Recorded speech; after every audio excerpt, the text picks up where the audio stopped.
Tehran में रईसी के लिए प्रार्थना सभा का आयोजन किया गया है। इब्राहिम रईसी की प्रार्थना सभा में हजारों लाखों लोग जुट रहे हैं। तेहरान की सड़कों और तमाम सभा स्थलों में भारी भीड़ उमड़ी हुई है। लोगों की आंखों में आंसू नजर आ रहे हैं। अंतिम संस्कार में भारत के उपराष्ट्रपति धनखड़ भी शामिल होंगे।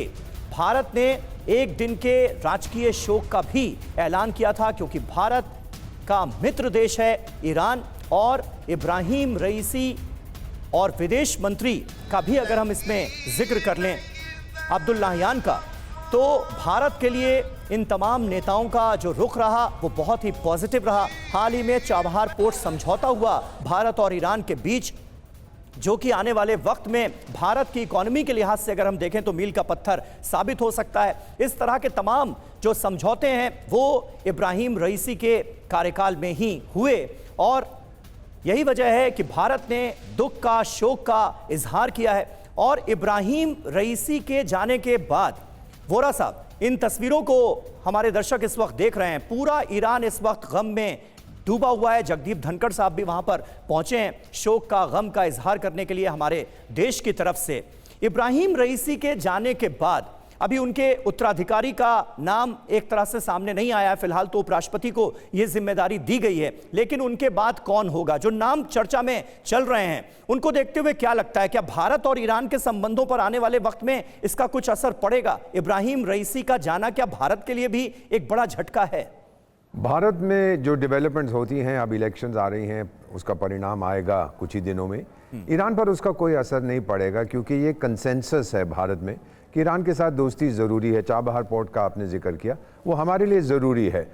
कौन नहीं चाहता उसको? चाइना नहीं चाहता, पाकिस्तान नहीं चाहता, नहीं तो उनका गदर पोर्ट जो है वो बिल्कुल गदर में ख़त्म कर जाएगा। 2-4 जहाज़ पानी के आते हैं साल में, वहाँ पर वो भी नहीं अगर चाबहार शुरू हो गया वहाँ पर नहीं आएंगे। तो वो लोग की इंटरेस्ट है कि चाबहार ना बन, जबकि हमारा इंटरेस्ट है, ईरान का इकोनॉमिक इंटरेस्ट है, बहुत से देशों का इकोनॉमिक इंटरेस्ट है कि वो पोर्ट सक्सेसफुल हो। तो मैं नहीं मानता सर कि एक व्यक्ति के जाने से हमारी जो द्विपक्षीय रिलेशनशिप है भारत और ईरान की, उस पर कोई असर पड़ेगा। रिलेशनशिप वही रहेगी। ईरान का इंटरेस्ट है गुड रिलेशंस विद इंडिया, और भारत का इंटरेस्ट है गुड रिलेशंस विद ईरान। नहीं सर, मेरा सवाल इस लिहाज से था कि स्टेट हेड का यूं चला जाना, साजिश की आशंका, इंटरनल फाइटिंग ईरान के अंदर की, इब्राहिम रईसी के बाद कौन?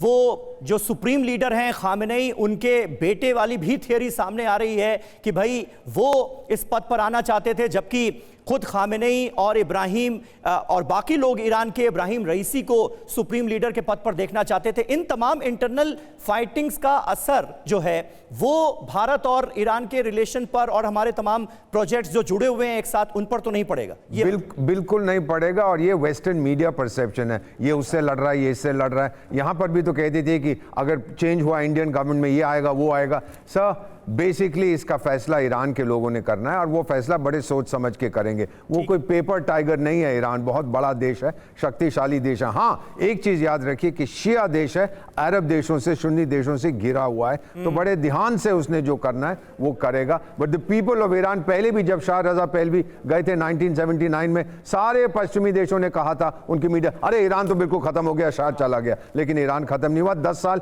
इराक से भी जंग किया उसने, उनमें बहुत ताकत है सर। बिल्कुल सही बात है। और इब्राहिम रईसी की मौत पर TV9 भारतवर्ष से बोले, भारत में ईरानी राजदूत, अभी चल रही जांच पर कुछ भी कहना जल्दबाजी होगा। ये इराज इलाही ने TV9 भारतवर्ष से कहा है। अब तक की जांच में खराब मौसम ही हादसे की वजह नजर आता है। धुंध थी, बारिश हो रही थी, पायलट को कुछ नहीं दिखा। ये एक आधिकारिक बयान सामने आया है। भारत में ईरान के राजदूत हैं इराज इलाही, और उन्होंने TV9 भारतवर्ष से बातचीत में ये बातें कही हैं। सुनिए। It is very soon to predict or say anything about the investigation. Investigation is ongoing, and as soon as possible they will reach to any conclusion, it will be released. But till now it was, according to the media, Iranian official, till now the bad weather condition was the main cause. It was foggy, rainy, and the pilot could not see its fronts.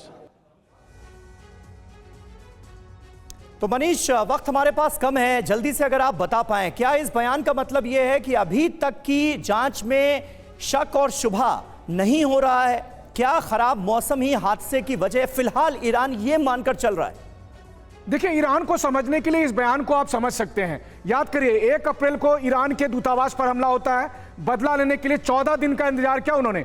इस वक्त ऐसा नहीं है कि उन्होंने कह दिया कि अमेरिका की गलती है, इजराइल की गलती है। वो कह रहे हैं हम जांच करेंगे, वो दिखाएंगे कि हमने पूरी तरह से जांच किया और तब सबूत मिला कि अमेरिका या इजराइल का हाथ है और इसलिए हम एक्शन लेंगे। आपको क्या लग रहा है, ये डेड बॉडी लेकर जो पूरा ईरान घूम रहे हैं, वो किस लिए घूम रहे हैं? उनको इलेक्शन जीतना है। वो जनमत तैयार कर रहे हैं आगे की युद्ध के लिए और उसी का प्रतीक है कि लगातार आप देख रहे हैं कि अलग अलग जगह वो जा रहे हैं। बिल्कुल।